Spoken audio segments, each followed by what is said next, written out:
నమస్కారం. JSP morning news కి స్వాగతం. ఈ రోజు ప్రధాన వార్త ఉమ్మడి కామారెడ్డి జిల్లా ఎల్లారెడ్డి నియోజకవర్గం నుంచి 40 మందికి పైగా కార్యకర్తలు జనసేన పార్టీలో చేరారు. హైదరాబాద్ లోని జనసేన తెలంగాణ రాష్ట్ర కార్యాలయంలో జరిగిన కార్యక్రమంలో తెలంగాణ రాష్ట్ర ఇన్ఛార్జి శ్రీ నేమూరి శంకర్ గౌడ్ గారు వారికి జనసేన కండువాలు కప్పి పార్టీలోకి సాధారణంగా ఆహ్వానించారు. ఈ సందర్భంగా శ్రీ నేమూరి శంకర్ గౌడ్ గారు మాట్లాడుతూ తెలంగాణలో జనసేన పార్టీ రోజు రోజుకు బలోపేతమవుతుందని ప్రజల విశ్వాసాన్ని నిలబెట్టేలా ప్రతి కార్యకర్త అంకితభావంతో పనిచేయాలని సూచించారు.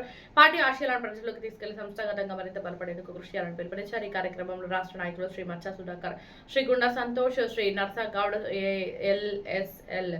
ఎస్ ప్రసాద్, శ్రీ కొంచెపు శ్రీనివాస్, శ్రీ రాహుల్ తదితరులు పాల్గొని కొత్తగా చేరిన కార్యకర్తలకు శుభాకాంక్షలు తెలిపారు.